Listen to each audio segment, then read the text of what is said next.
Bien, mis hermanos, hoy tenemos un tema bastante directo para los matrimonios, porque el contexto nos invita a hablar justamente de ello, un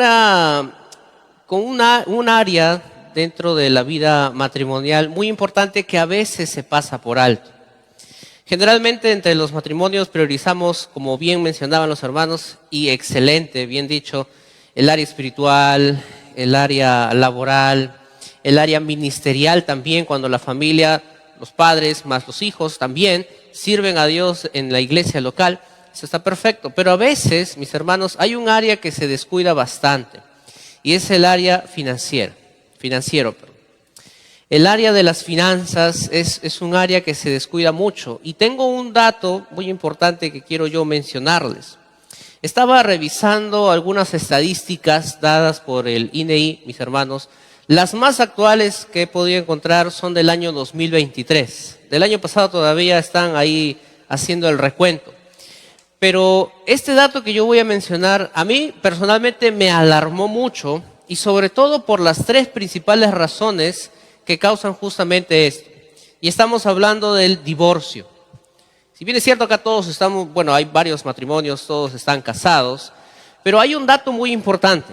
En el año 2023 se efectuaron nada más y nada menos que 16.538 divorcios en el Perú, de los cuales, hermanos, escuchen esto, un poco más de 10.000 solamente fueron en Lima. 10.000 en Lima, pero en total en Perú más de 16.000 divorcios. El 40%, que es la razón más alta, tiene que ver con el adulterio, y no vamos a hablar de adulterio en esta noche. Pero el 40%, hermanos, tiene que ver con ese asunto, cuando no respetan el lazo conyugal, cualquiera de los dos cónyuges. Luego, en segundo lugar, vienen los maltratos físicos. Hay golpes o de parte del varón hacia la mujer o de parte de la mujer hacia el varón. Y en tercer lugar, sorprendentemente, mis hermanos, tiene que ver con problemas financieros. Dentro de este rango incluye el desempleo, incluye la mala administración de los recursos que Dios nos da. Porque finalmente Dios bendice dando recursos por medio del trabajo. No es que cae del cielo el dinero. Uno dice, Señor, necesitamos poder comer, necesitamos alimentar, bendice a nuestro hogar, entonces Dios provee un trabajo. Esta es la manera en la que Dios bendice muchas veces. Pero lamentablemente, mis hermanos, no la gran mayoría, pero gran parte de los divorcios en el año 2023, y no sabemos cómo habrá sido este año, que ya está terminando, 16.000 divorcios, hermanos, 16.000, mucho. Un dato así rápido que puedo recordar también es que luego, finalizada la pandemia, ha cesado en un 60% los matrimonios. Es decir, 60% de la población ya no se casa, a diferencia de antes de la pandemia. Yo no sé qué exactamente habrá pasado en todo ese proceso, pero hermanos, lamentablemente es así. Y Satanás está obrando sigilosamente, está obrando de manera muy engañosa dentro de los matrimonios. Razón por la cual muchos, miles, están diciendo no a Dios. No, Señor, lo que yo prometí alguna vez, ya estoy arrepentido. Y quiero yo compartir con ustedes tres principios, mis hermanos, porque el tema tiene que ver, Jesús es Señor de mis finanzas. A veces queremos nosotros mismos poder administrar el dinero sin necesidad de depender del Señor. Nosotros decimos, bueno, yo he estudiado, yo he aprendido, he recibido cierta capacitación, lo cual es bueno, pero a veces ocurre esta cierta independencia de Dios. No necesito mucho de la Biblia porque esto es un libro antiguo. Esto es algo que se practicaba en el primer siglo y las cosas han cambiado. Los precios se han elevado, todo cuesta mucho más. Tú trabajas una semana y solamente te alcanza para comprar un poco de lo que realmente necesitas. Y ciertamente es así, mis hermanos. Pero no estamos hablando de un libro cualquiera. No es simplemente un libro de historia. Estamos hablando de nada más y nada menos que de la palabra de Dios. Y la palabra de Dios, mis hermanos, como bien lo menciona aquí, permanece para siempre. Trasciende años, trasciende generaciones. Y siempre estos principios van a ser útiles para nuestras vidas. Quieran o no reconocerlo, siempre es útil ir a la palabra de Dios y buscar auxilio, buscar dirección. Señor, está pasando esto en mi matrimonio, yo no los conozco a ustedes, no sé qué estará pasando internamente, y si quizás están discutiendo mucho por el tema financiero, de repente uno gana muy poco y la otra persona reclama. Ya no salimos a pasear como cuando éramos novios. ¿Y por qué esto funciona así? ¿Y por qué ya no podemos comer lo otro? Y empiezan a pelear mucho por el tema de las finanzas. Muchas veces, mis hermanos, no tiene solamente que ver con la escasez, porque dentro del matrimonio hay momentos de abundancia, pero también hay momentos donde hay que ajustar un poquito. Pero en esos tiempos de ajustar un poco, mis hermanos, es justamente donde vienen la mayoría de los problemas. Pero ¿por qué no podemos comer esto? ¿Y por qué sí podemos hacer lo otro? Y empiezan a discutir uno al otro. Y ahí están los resultados, mis hermanos, que arrojan los datos estadísticos. La tercera causa principal de los divorcios, de 16.500 y pico, justamente tiene que ver por problemas financieros. ¿Esto le dice algo a usted de repente?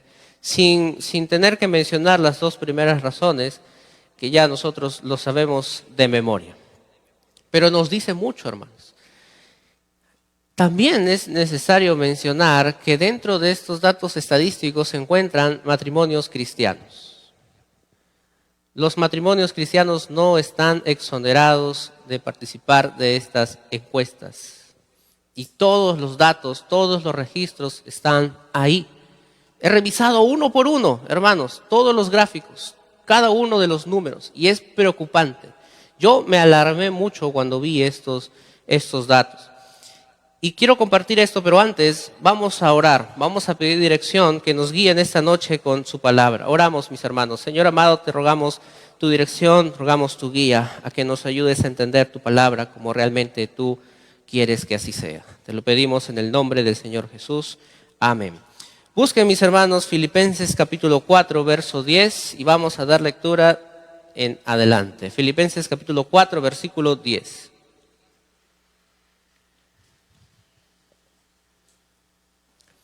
Este pasaje, mis hermanos, aunque tiene que ver con el apóstol Pablo y su labor misionera, nos brinda tres principios, por lo menos tres principios para esta noche, de cómo un cristiano puede demostrar que Jesús verdaderamente es Señor de tus finanzas. Y luego me gustaría que tú ahí donde estás sentado puedas contrastar si realmente esto sucede en tu vida o no.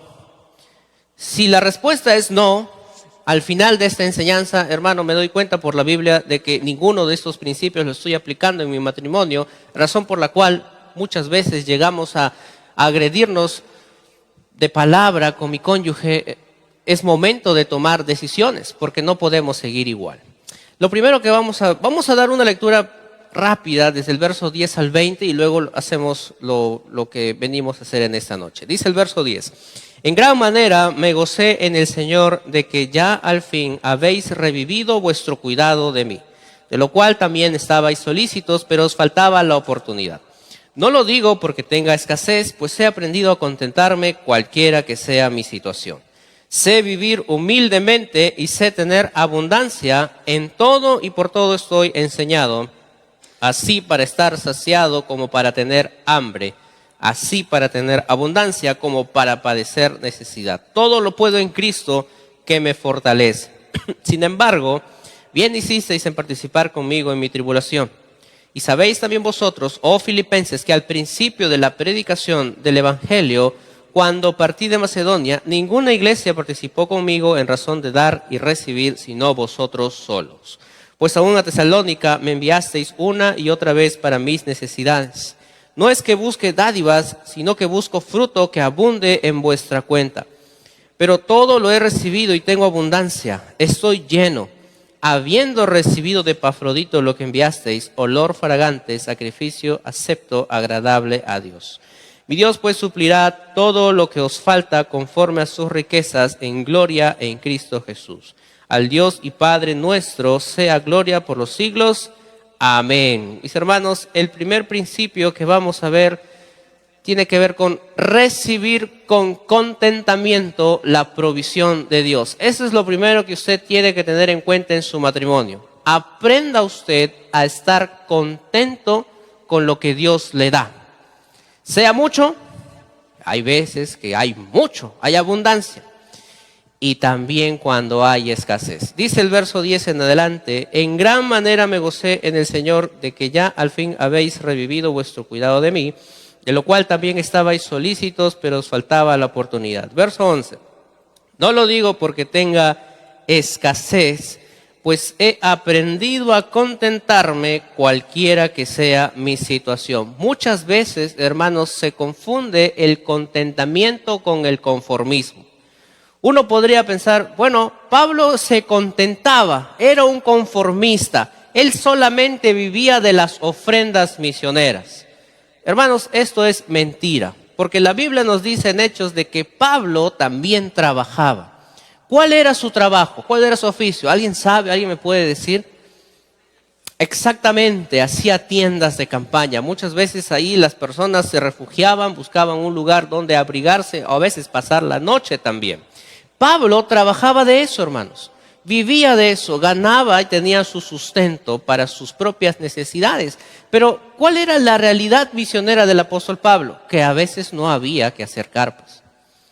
Tenía también él que dedicarse a la obra a la cual él había sido llamado. Su llamado no era hacer carpas.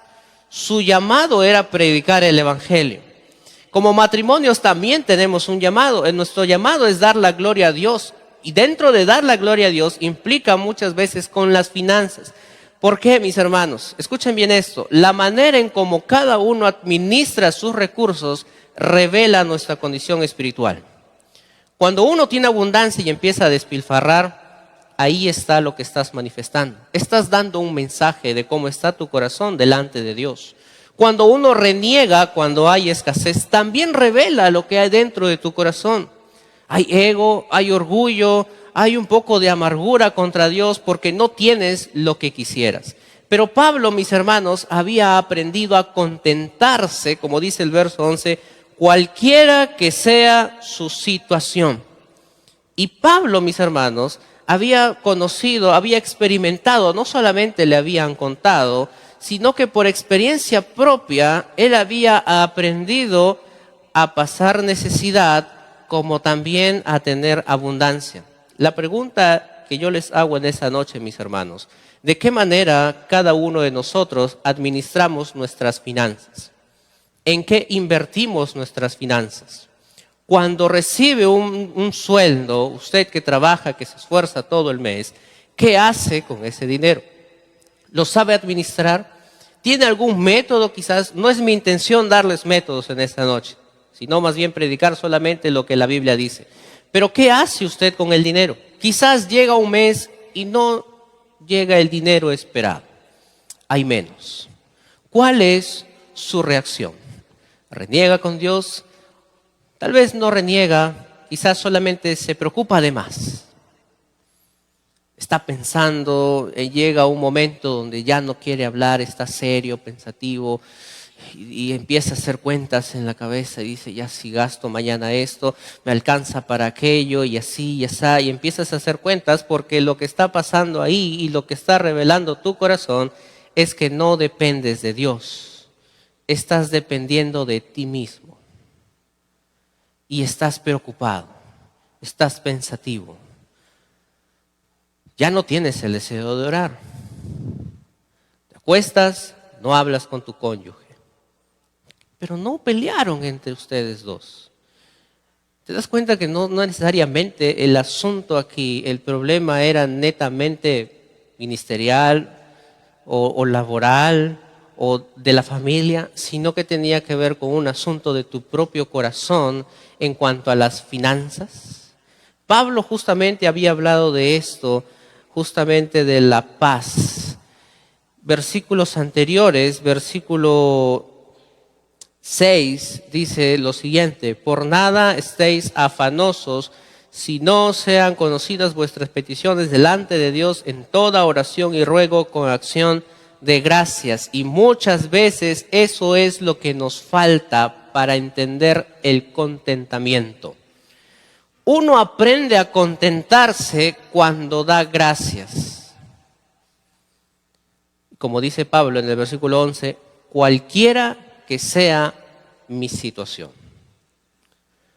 Lo normal, lo común, es que cuando haya abundante bendición, usted mira al cielo y dice, gracias Señor, has bendecido a mi hogar. Gracias, te doy la gloria Señor. Y estás contento. Pero cuando no, no sé qué pasó esta vez, quizás he fallado en algo, de repente hay pecado en mi corazón, no lo sé, pero Señor, ¿por qué? Pero no se trata de decir o de preguntar por qué, sino como dice el texto, versículo 6, da gracias. Hermano, pero ¿cómo puedo dar gracias si mi familia puede pasar necesidad? ¿Pero ha pasado necesidad? ¿Te has quedado sin comer alguna vez? Siempre hubo algo, hermanos, porque Dios nunca desampara a sus hijos. El problema es que habiendo huevo frito, quieres churrasco todos los días.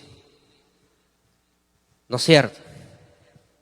Estás acostumbrado a comer grandes cosas quizás, pero cuando no hay, dices, ay, y ahora mis tallarines a lo fettuccini y no sé qué otros platos más hay, ¿no? Pero yo normalmente no como así tanto. A lo Alfredo, ahí está, gracias. El hermano es un experto culinario, ¿no? Se nota. Pero hermanos, es necesario, en primer lugar, aprender a estar contento con lo que Dios nos da. ¿Cuál es el secreto, hermano? ¿Cuál es el secreto mágico aquí? No hay nada de secreto mágico. Aprende a dar gracias a Dios, pero dalo sinceramente. Gracias, Señor, aún en lo poco, pero gracias. Lo segundo, mis hermanos, que uno tiene que entender para aprender a estar contento. Estamos en el primer punto todavía, por si acaso. Ya no piensen que ya voy a acabar. Lo segundo en este punto, mis hermanos, para aprender a estar contento es reconocer dos cosas. Reconocer quién es Dios y reconocer quién eres tú. ¿Quién es Dios en toda esta ecuación de las finanzas? Tú, tu esposa, también. ¿Dónde entra Dios a tallar aquí? Dentro de mis finanzas, ¿cuál es su papel? Todo. Dios es todo en el matrimonio. Si Dios no es todo en el matrimonio, entonces no es un buen matrimonio. No es un matrimonio que da gloria a Dios. Reconocer quién es Dios en las áreas de las finanzas es decir, Señor, tú eres el dueño del oro y la plata. Y yo solamente soy formado del polvo de la tierra. Pablo estaba contento, porque Pablo no perdía su visión de aquel que lo había llamado. El Señor me llamó. El apóstol, antes de conocer al Señor Jesús, gozaba de una buena reputación en la sociedad. Y no solamente de una buena reputación, sino también de una buena posición económica. Era miembro del Sanedrín, era un hombre muy reconocido. Pero de pronto Dios lo llama al ministerio. Y tiene que empezar a trabajar y ganarse el sustento muchas veces haciendo carpas. Pero Pablo en toda esta situación, en todas sus experiencias, cualquiera dice que sea su situación, porque el apóstol Pablo, mis hermanos, pasó azotes, pasó golpes, persecución, desnudez, naufragio, etcétera, etcétera. Pero Pablo siempre tenía la mirada puesta en aquel que lo había llamado. Mis hermanos, como matrimonios cristianos, nunca tenemos que perder la visión. ¿Quién es el que nos unió en santo matrimonio? ¿Quién es el que dijo, yo te voy a sustentar? Dios, mis hermanos. Por eso se dan cuenta, Dios es todo en el matrimonio. Dios no es una pequeña parte en la ecuación, o Dios no es esa pieza perfecta que encaja dentro de tu matrimonio. Dios es todo el matrimonio por el simple hecho de que Él la diseñó.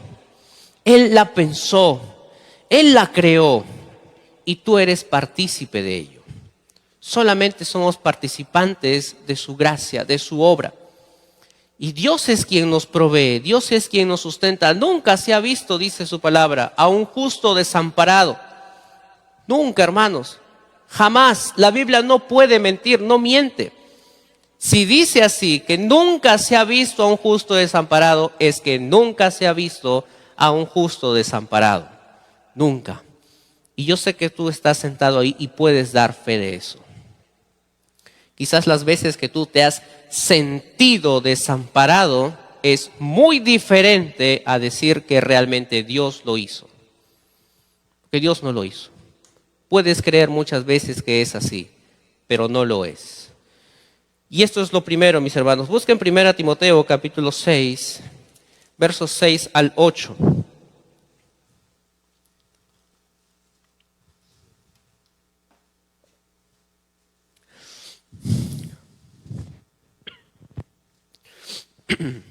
Primera Timoteo capítulo 6, versos del 6 al 8 dice lo siguiente: pero gran ganancia es la piedad acompañada de contentamiento. Lo que estábamos hablando. La razón, versículo 7. Porque nada hemos traído a este mundo y sin duda nada podremos sacar. Verso 8. Así que, en conclusión, mis hermanos, como nada hemos traído a este mundo y nada nos vamos a poder llevar al cielo, teniendo sustento y abrigo, estemos contentos con esto. ¿Usted está contento con el sustento y el abrigo que Dios le da? Su respuesta es sí, estamos por buen camino, pero todavía faltan 2 puntos más. Así que no cantemos victoria aún, hermanos. Volvemos a Filipenses otra vez. Volvemos a Filipenses. Versículo 12 nos va a mencionar el siguiente rasgo. Cuando nosotros manifestamos que Jesús es Señor de nuestras finanzas. Verso 12 dice lo siguiente: sé vivir humildemente y sé tener abundancia en todo y por todo estoy enseñado, así para estar saciado como para tener hambre, así para tener abundancia como para padecer necesidad. Pablo va a decir algo muy importante: sé vivir humildemente. Esto es lo primero. Y luego dice, sé tener abundancia. Y eso lo aprendió de la propia experiencia ministerial. Pablo aprendió a vivir humildemente cuando no había mucho. Daba gracias a Dios, seguía haciendo su obra, confiando en su provisión diaria, porque a Pablo no le faltaba las cosas básicas, por lo menos en algunas partes de su vida. Luego vamos a ver otros asuntos también de él. Pero hermanos, Pablo sabía vivir, había aprendido a vivir en humildad. Y hay dos principios que yo quiero compartir con ustedes que están en Proverbios. ¿Qué hacer cuando estamos en escasez? Cuando hay escasez en el hogar. Proverbios 21:5. Busquen, por favor. Proverbios 21:5. Yo lo podría leer de acá, pero prefiero que lo busquen. De paso nos ejercitamos un poco. A no ser que tenga celular, ¿no? Si tiene celular ya lo encontró seguramente. Proverbios 21:5 dice lo siguiente: los pensamientos del diligente ciertamente tienden a la abundancia, mas todo el que se apresura alocadamente de cierto va a la pobreza. ¿Qué le dice a usted este verso, hermanos? Lo primero habla de la diligencia, una persona que trabaja honradamente, una persona que se esfuerza y obviamente fruto de ello es la recompensa, ¿no es cierto? El esfuerzo trae su recompensa, su sueldo, un pago. Está muy bien. Esto es lógico, esto es justo también. Los pensamientos del diligente ciertamente tienden a la abundancia, pero ¿qué pasa con la otra cara de la moneda?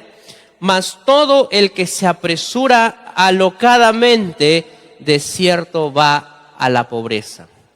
¿Ha escuchado usted de las tarjetas de crédito? ¿Cuántos tienen tarjetas de crédito? Hermanos, hay que usarlo sabiamente, ¿eh?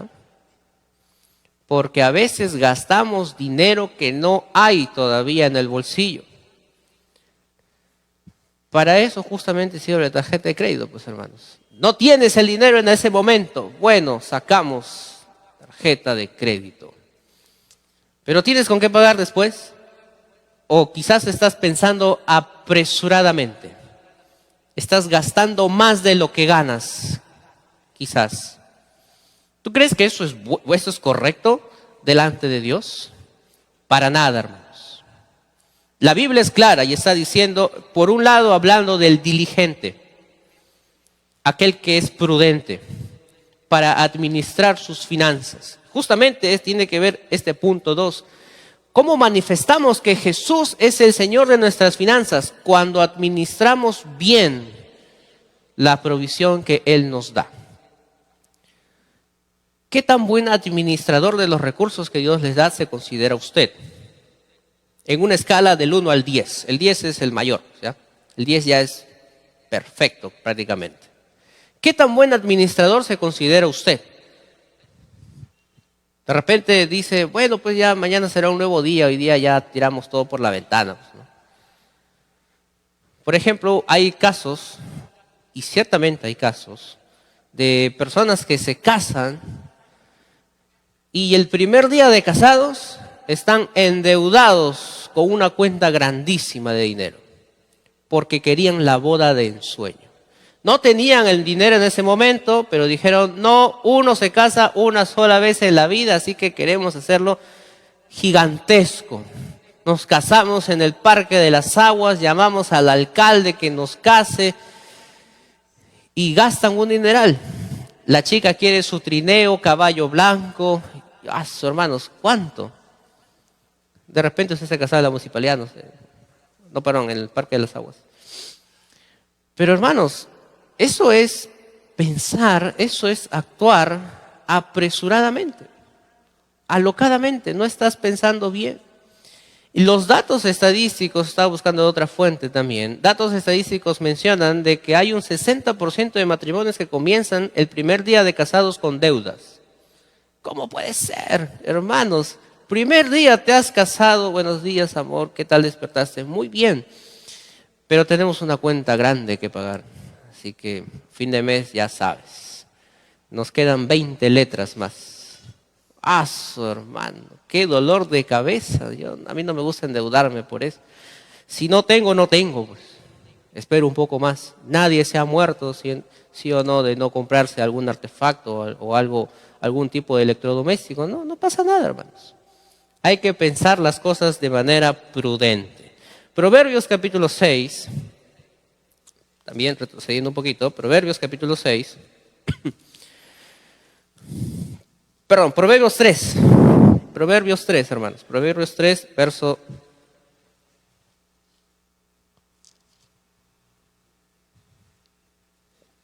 Ay, perdóname, yo me estoy confundiendo. Proverbios 6, Proverbios 6. Ya, Proverbios 6. Estoy mal, pero hermanos. Ya decía yo ya. Proverbios 6, versos de 6 al 8. Dice así. Ve a la hormiga, oh perezoso, mira sus caminos y sé sabio, la cual no teniendo capitán, ni gobernador, ni señor, prepara en el verano su comida y recoge en el tiempo de la siega su mantenimiento. ¿De qué habla aquí? En una sola palabra. Ahorro.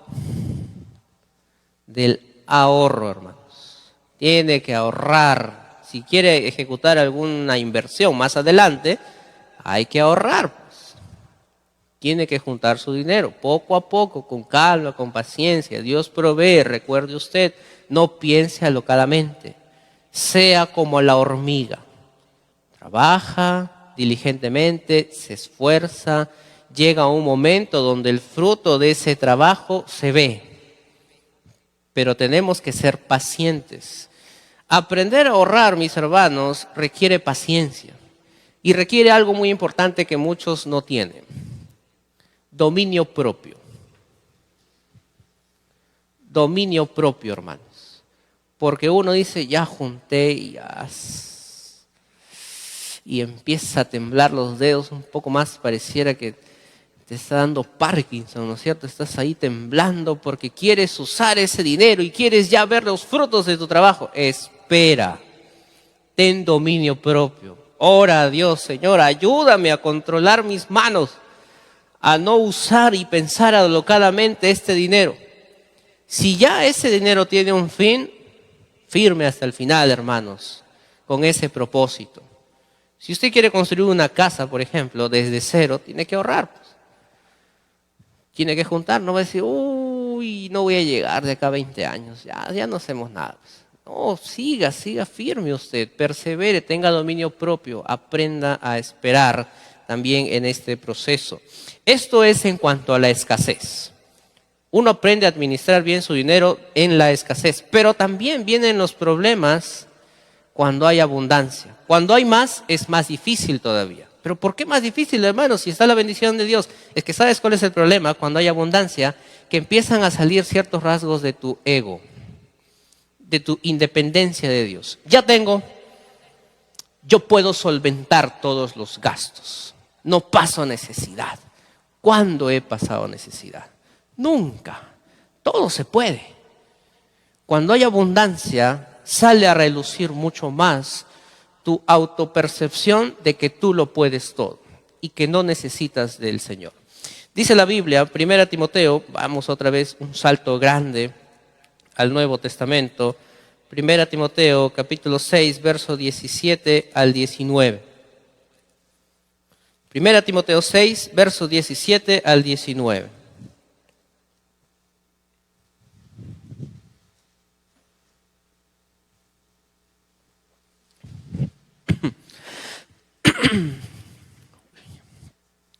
Dice así la palabra del Señor. 1 Timoteo 6, 17 al 19. A los ricos de este siglo manda que no sean altivos, ni pongan la esperanza en las riquezas, las cuales son inciertas. ¿Sino en quién? En el Dios vivo, que nos da todas las cosas en abundancia para que las disfrutemos. Que hagan el bien, que sean ricos, pero en buenas obras. Dadivosos, generosos, atesorando para sí buen fundamento para lo porvenir, que echen mano de la vida eterna. Y ya directamente este pasaje nos está llevando al tercer punto. Pero antes de ir a eso, mis hermanos, Pablo no solamente se estaba enfocando en esta carta que le escribe a Timoteo, a aquellos que podrían estar pasando necesidad y que de alguna manera por querer codiciar, por amar el dinero, se podían desviar de la fe. Sino que Pablo también estaba enfocándose además de aquellos que tenían posesiones en general, aquellos que gozaban de riquezas. Y Pablo les está dando las instrucciones bíblicas de cómo ellos tienen que comportarse. Para nosotros es igual. Aprender a administrar las finanzas cuando hay abundancia y hacerlo bien de una manera sabia es reconocer que Jesús es el Señor de nuestras finanzas. Usted tiene que aprender a administrarlo bien, no despilfarre, no gaste porque sí. Esto es una mala práctica, es mal testimonio. Si tienes dinero, dice Pablo, bueno, sé rico, pero en buenas obras. Es generoso, sé dadivoso. Y directamente nos lleva al tercer punto que tiene que ver con invertir en lo eterno. ¿Qué es esto de invertir en lo eterno, hermanos?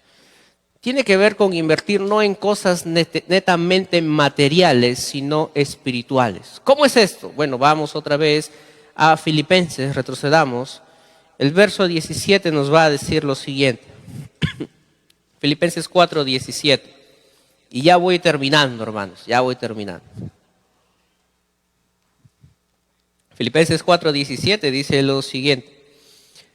No es que busque dádivas, sino que busco fruto que abunde en vuestra cuenta.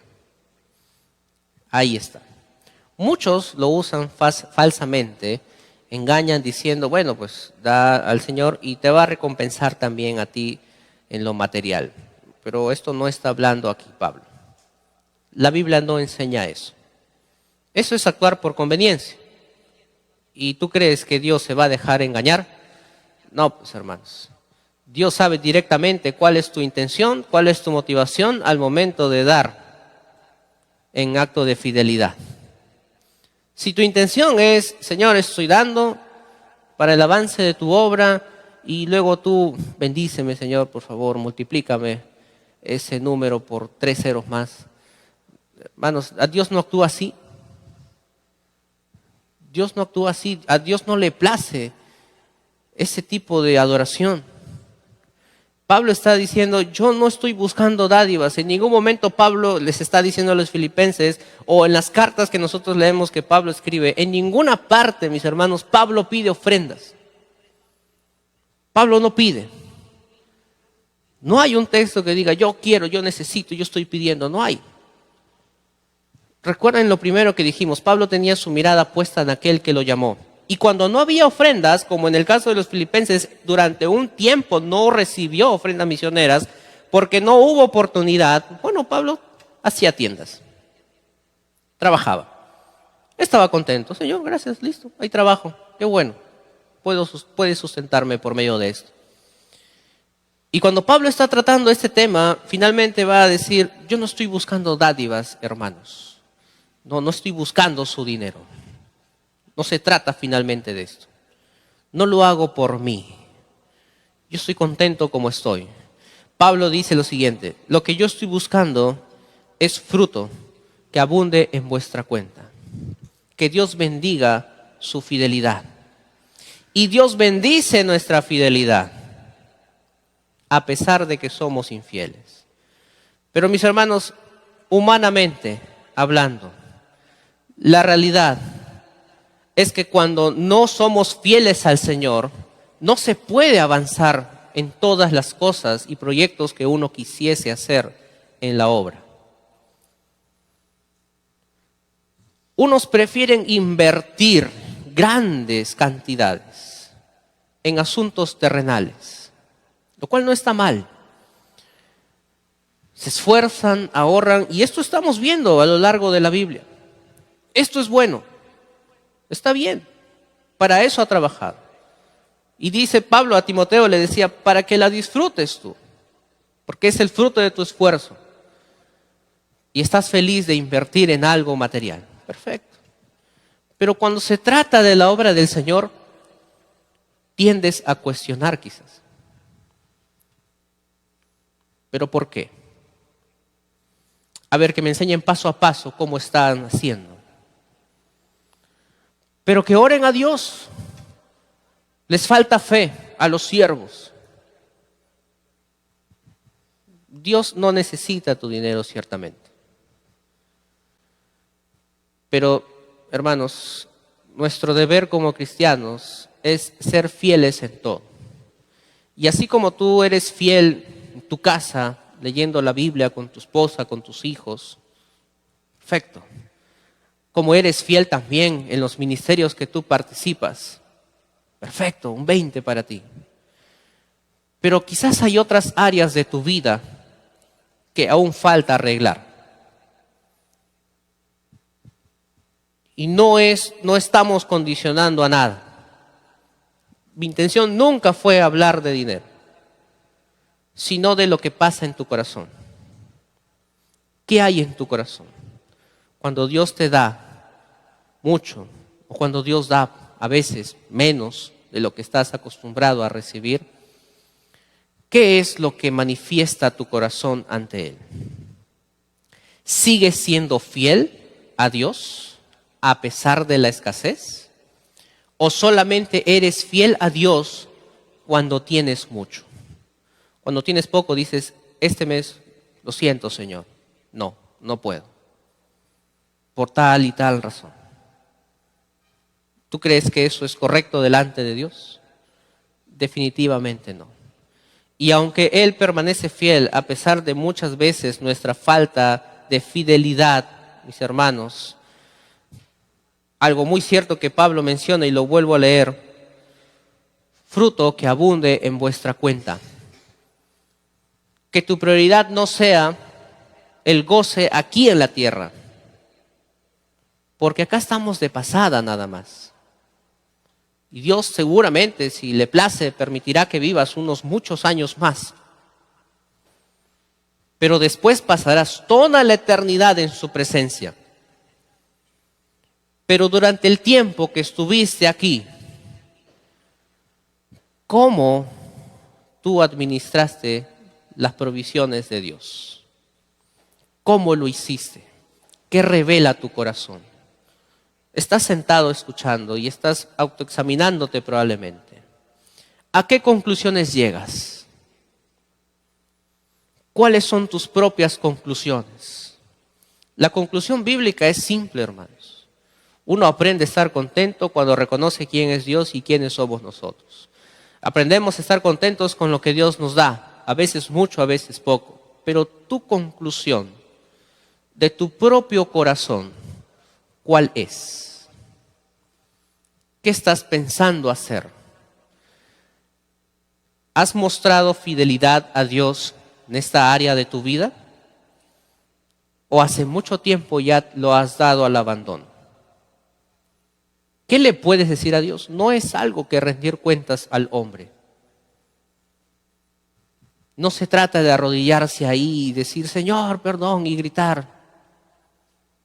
Se trata de que tú mismo, ahí donde estás sentado, ahí tranquilo, escuchando esto, tú mismo le digas a Dios, Señor, ¿he sido fiel? O Señor, no he sido fiel.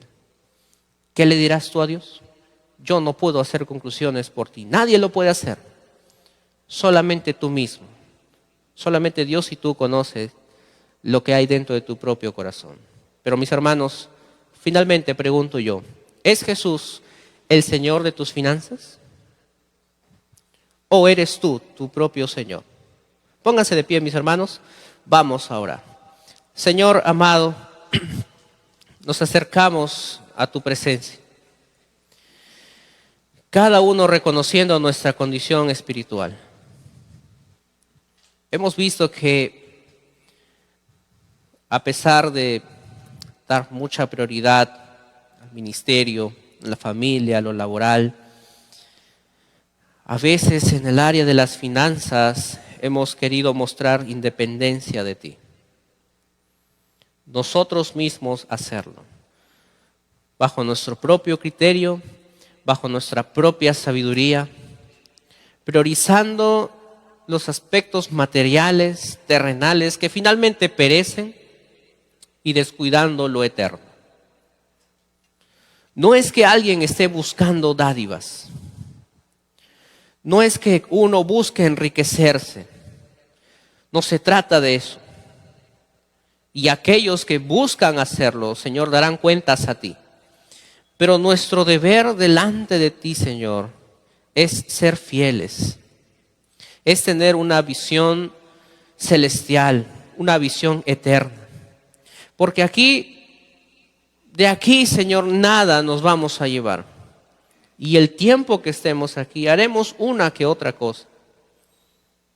Pero tendremos tanto por hacer en la eternidad, en tu presencia. Solamente queremos hacerlo bien. Queremos presentarnos delante de ti aprobados. Queremos presentarnos delante de ti y entregar nuestras coronas. No queremos pasar vergüenza. Queremos ser hallados obreros fieles. Queremos entrar gozosos en tu presencia. Pero Señor, si seguimos descuidando áreas tan importantes en nuestra vida, entonces quizás realmente podríamos estar diciendo de que nosotros mismos somos nuestros propios señores. Pero no queremos así. No queremos hacerlo de esa manera. Queremos regirnos bajo tu palabra, según lo que ella dice, según tu guía, según tu dirección. Y a pesar de que muchas veces nuestra incredulidad nos mueve, nos impulsa a tomar decisiones equivocadas, Señor, reconocemos nuestras faltas delante de ti. Reconocemos que te hemos fallado de muchas maneras, no solamente en esta área, sino en otras áreas de nuestra vida. Y te pedimos perdón como iglesia. Cada uno, ahí en su lugar, de manera personal, de manera muy íntima, Señor. Tú les escuchas. Tú no rechazas un corazón contrito y humillado que se acerca a ti. Tú no lo desprecias, más bien tú aceptas ese tipo de corazón. Y si hay hermanos, Señor, que han estado fallando en esta área de su vida, Padre, ayúdales. Dales convicción de que realmente tú provees en todo, en cada momento, aun cuando la situación parece muy difícil, muy complicada, muy al límite. Pero aún en medio de todas estas situaciones, tu gracia siempre se manifiesta para nosotros. ¿Cuántas veces lo hemos podido ver en la vida de otras personas? ¿Y cuántas veces lo hemos podido ver en nuestras propias vidas? Y aún así te hemos seguido fallando. Señor, que ya no sigamos así.